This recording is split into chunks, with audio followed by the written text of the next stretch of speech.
Good evening to you all. Earthy Wise Woman here, and this is my coffee chat time with all of you. And today I would like to discuss voodoo and Christmas. Is there Christmas in voodoo? Uh, do they relate to each other? How do they relate to each other? Do they relate to each other? A lot of relations. Also, I would like to talk about pagan in Christmas and what it all means. First of all, many of you already know that paganism, of course, predates Christmas.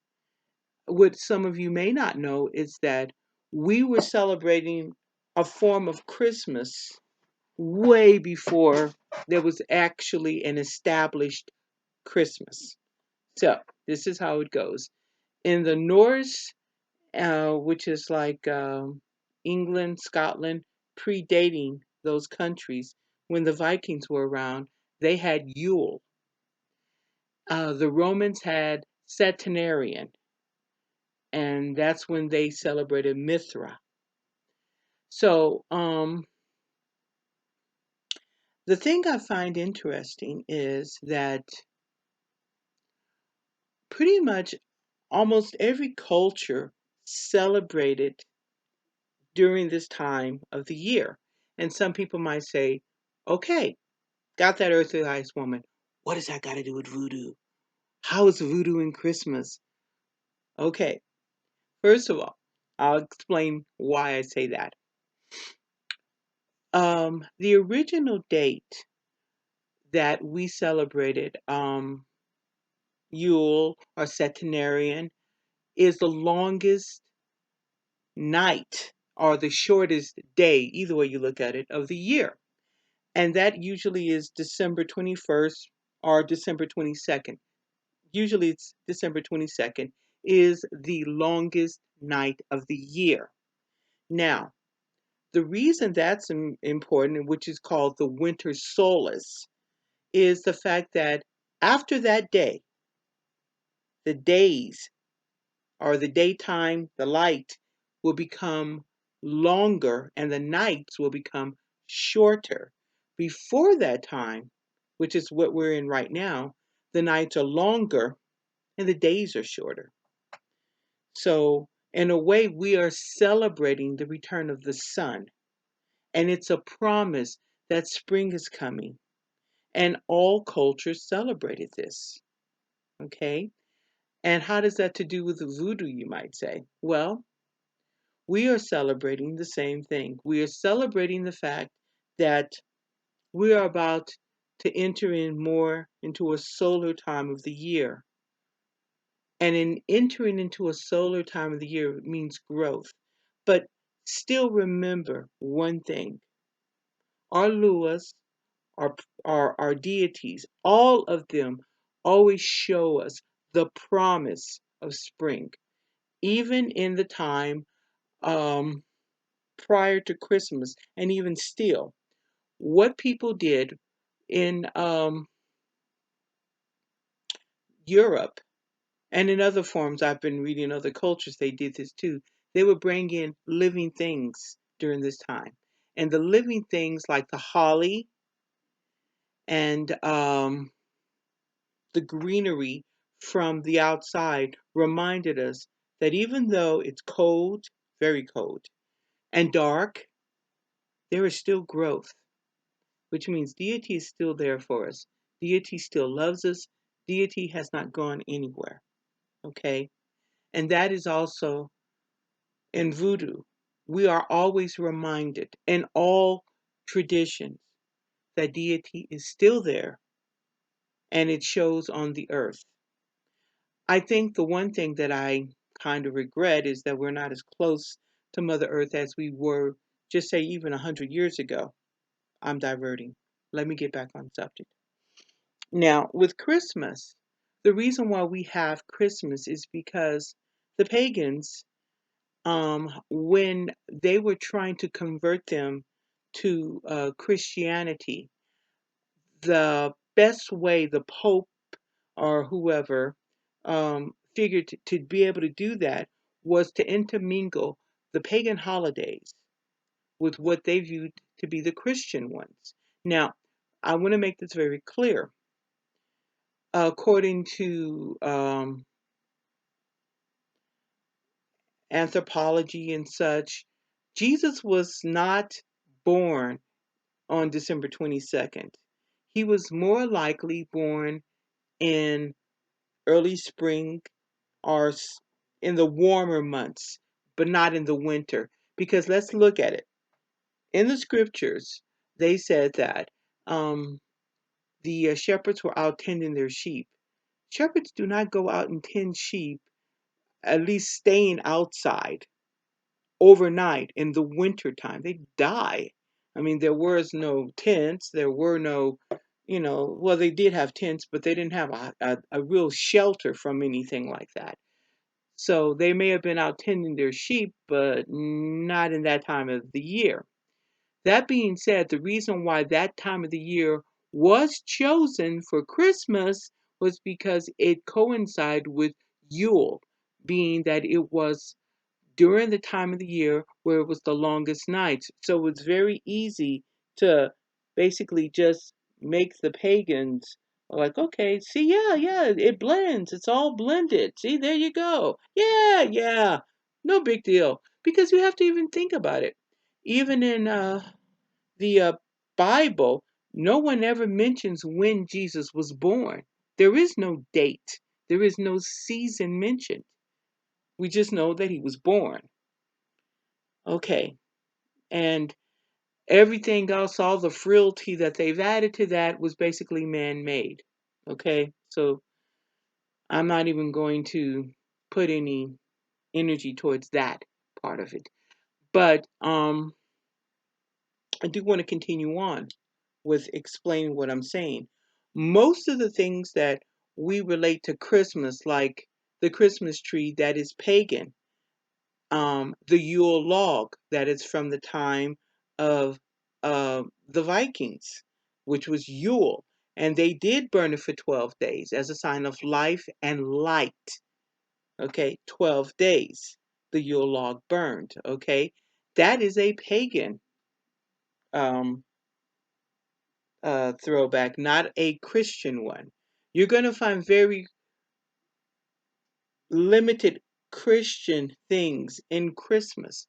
First of all, I remember hearing when I was growing up, the holly was for the blood of Jesus, but the holly was placed in homes at least, oh, 1,500 years. And the reason why the tradition came about was because they had to emerge the Christian with the pagan to make it all blend. It was a blending. So when, you have people say to you things like, we need to put Jesus, Christ back into Christmas. I'm not trying to be cynical or cruel or, sounding bitter. I'm not bitter. And I believe that everybody has a right to their own religion.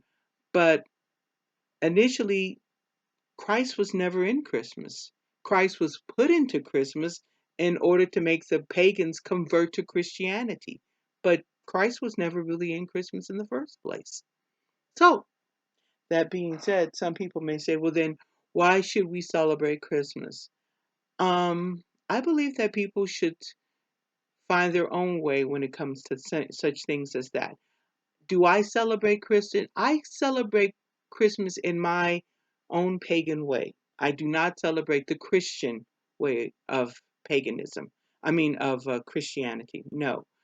I celebrate Christmas. I celebrate Yule, really. And what that means to me is there's a promise. In a world where we have inconsistencies, we have a world where people lie, people cheat, people steal. We have a world right now where people don't even know if they're male or female or whatever. We have consistency in deity. We have consistency with the Orisha. They are always consistent. The sun always rises and sets. The moon glows. We have our 4 seasons. We have the wind, we have the fire, we have the Mother Earth, and we have the water. These are consistencies. No matter what, they are consistent. My greatest concern is the fact that we have a lot of people on this planet who are trying to alter our consistencies, and that's most evil thing to do. Our patterns are there for a reason. One of the reasons is that it sustains our life. So when you break a pattern, such as the seasons or when it rains or not, you're messing with people. You're messing with our earth. And our earth is a living thing. Don't think of this as someplace we just live on. Hey, we live here. No, it's a living, breathing thing. Okay? That being said, why do I also like Christmas? Because I find it is an energy, because some energies collectively as human beings we agree upon. And thus, because we agree of it collectively, it becomes enforced in our universe. Okay? It's an unspoken thing. Collectively, this is what we want. Not all of us, but a lot of us, most of us, in such a way that that energy goes forth. One of the energies is Christmas energy. And what that means is it's a time of year where most people are more giving. People tend to be kinder. Um, People tend to be a little less petty and more inclined to communicate with other people. And this is just, this is usually during this time of year. But then again, if you look back on the past, Christmas was a lot of revelry and a lot of feasting. So it was a lot of people getting together to have a good time. Way back, way back even before there was Christ. People gathered this time of year. We hunkered down. We prepared for, the long winter that we're going to go through, but we know there's a promise of spring. Okay? And that's a good thing. And so we still have that. That is within us. And the reason why it's built in is because we have a symbiotic relationship with our planet, with Earth. When Earth goes through its changes, the summers, the winters, the springs, the falls, when it goes through our sunsets and our sundowns, it affects us. It affects all of us. Some people, suffer from something called winter depression, where when winter comes, they get depressed. Because it's just something about the changing in the season that affects them. So that is I guess an amen or a validation that we are connected to our planet. So, that being said and done, I suggest to all practitioners find your own way of celebrating Yule or Christmas over, whatever you want to desire to follow it. But I will give you some, what's the word? Meaningless uh, trivia about it. First of all, the dinners that you see that we now make, now I think a lot of people traditionally used to eat turkey for Christmas, and that was a throwback from when they used to eat goose, and that was a throwback when they used to eat boar or pig. They used to eat the cows, oh my goodness, the pig's head. Okay, I'm not even, the Tudors were amazing. That was during the Tudor period. They ate the pig's head. And it literally was not what you thought. You would think, oh my God, they're eating the pig's head. Really, the pig was just used as a shell. They would literally take out the pig's brain and skull, and they would mix mincemeat and meat, and then they would sew the head back up to reconstitute it into a pig's head and serve it. Actually, they would pickle the head first and stuff all those things in and serve it. So, the Tudors like to have their food very lifelike, which I never did understand. Very interesting. Um, but when you hear people say, let's put the Christ back in Christmas, just remember, he never really was there. Okay? Now, honestly, in my opinion, I find it fascinating, we like, Christmas, I mean, Santa Claus, which that is very pagan, Santa Claus. And yet he is, he is in a sense a deity because he's a man-made deity. We've created Santa Claus. And what would he be? He would be the god of giving, I guess you could say, or the god of magic because he is considered an elf. So there you are. That in itself makes it a deity. Many, many years ago, when my children were little children, they had little altars that they had in their rooms. And they were allowed to decorate their altars any way they desired to dress them and decorate them. The only thing they were not allowed to do is have candles because they were children and I did not really want them to have candles on their altars at such a young age. But my daughter, Moon Dawn, during this time of year would put Santa Claus on her altar. And she would say to me, Mommy, Santa Claus is a god. I said, he is? Yeah, he's the god of giving. And I said, well, how do you know he's a god? She goes, well, Mommy, look, he's everywhere this time of year. And I'm like, oh my goodness, she's right. He is everywhere this time of year. And my daughter created a pantheon for Santa Claus because that meant to her, since we have a pantheon for the Egyptian pantheon and the Greek pantheon, the Roman pantheon, in Voodoo we have the Orisha and the Luas. So therefore, Santa Claus had a pantheon, and it's amazing to see a little witchling. At that time, she was about 5 or 6. Create a pantheon for Santa Claus. So Santa Claus, and then there was Mrs. Claus, who was in the pantheon. Frosty the Snowman was definitely in the pantheon. Jack Frost was in the pantheon. The Grinch. Um, so she had all of these, and she understood where they all went, because to her Santa Claus was the god. Mrs. Santa Claus was the goddess. Um, Frosty the Snowman, since he spread love and everything, I guess he was sort of, I don't know what he would be in her pantheon. Jack Frost was in her pantheon. I guess he was the god of weather. The Grinch was like the god of the underworld. So she created a pantheon. And we do this every day. We don't realize it. I think that because she was a child, she did see the patterns that were there. So I thought that was really fascinating and very cute. I would suggest to all of you to touch the goddess earth and the Lord of the sky and feel the energy that's pulsating around you and try to be giving to others. Say hello to people. This is a good time of year to do that. Um, Donate to your local charities only because it feels good to give. It is a part of our existence because no man lives alone. We give to our fellow man.